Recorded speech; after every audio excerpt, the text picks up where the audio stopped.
অস্বস্তি আরও একটু বাড়ল এবং এই অস্বস্তি বাড়িয়ে কালীঘাট তৃণমূলে ক্রমেই বিদ্রোহী নেতার সংখ্যা বাড়ছে।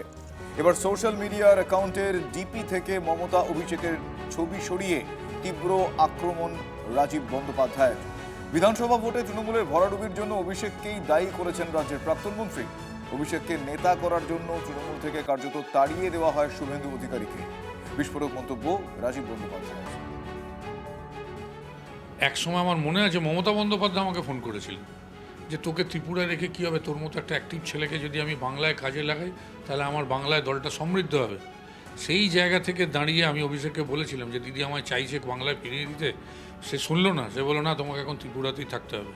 যাক ঠিক আছে, আমি তারপরেও থেকেছিলাম এই আশায় যে দল নিশ্চিতভাবে যখন সময় আসবে আমাকে একটা পুনর্বাসন দেবে। কিন্তু আমি দেখলাম দিনের পর দিন অন্য যারা পরে এসছে বা যারা সেইভাবে দলকে সার্ভিস দেয়নি তারা সবাই পুনর্বাসন পেয়ে গেছে, কিন্তু রাজীব বন্দ্যোপাধ্যায় কোনো পুনর্বাসন পেল না। অভিষেক বন্দ্যোপাধ্যায় যাদের চোখ দিয়ে জেলাগুলো দেখত সেই সমস্ত, আমি তো মনে করি তারা কেউ নেতাই নয়। তাদের সব বিগত দিনের তাদের সব চরিত্রগুলো দেখুন। কেউ একটা হারমাত ছিল, কেউ কোনো দিনও এসএফআই করেছে, কেউ কারোর গলায় কোপ মেরেছে, কেউ তোলাবাজি করেছে।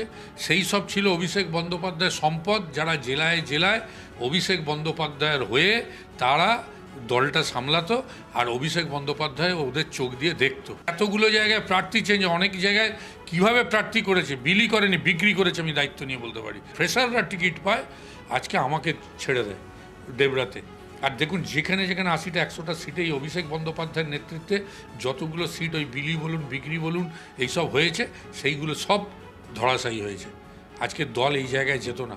আজকে তৃণমূল কংগ্রেসের জন্য মমতা বন্দ্যোপাধ্যায়ের কন্ট্রিবিউশন, একা মমতা বন্দ্যোপাধ্যায় লড়ে আজকে এই দলটা তৈরি করেছে। আর দলটা ডুবালো কে না, আজকে অভিষেক বন্দ্যোপাধ্যায় পুরো দায়িত্ব নিয়ে ডোবালো। আজকে শুভেন্দু অধিকারী দল ছাড়তো, শুভেন্দু অধিকারীকে দল ছাড়তে বাধ্য করা হয়েছে। আজকে শুধু অভিষেক বন্দ্যোপাধ্যায়কে নেতা করার জন্য, তাকে মান্যতা দেওয়ার জন্য আজকে শুভেন্দু অধিকারীকে দল ছাড়, মানে আমরা বলতে পারেন এক প্রকার তাড়িয়ে দিয়েছি। সেদিনকেও দেখছি মমতা বন্দ্যোপাধ্যায় ফেসবুকে অভিষেককে বাঘ বলছে, বাঘের বাচ্চা বলছে। হাত জোড় করে দিদিকে বলছি, দলটার এখনও যেটুকু আছে দয়া করে আর অভিষেক করবেন না। অভিষেক যত করবেন, অভিষেককে যত ডিফেন্ড করবেন, তত এই দলটার অবস্থা আরও খারাপ হবে, আর কেউ থাকবে না অভিষেক ছাড়া তখন। সুতরাং এই জ্বালা থেকে আজকে আমি ডিপি পরিবর্তন করেছি, কারণ অভিষেকের সাথে আমি কোনো ছবিও রাখতে চাই না, ওর কোনো সংস্পর্শে আমি বা কোনো সংসবে আমি থাকতে চাই না।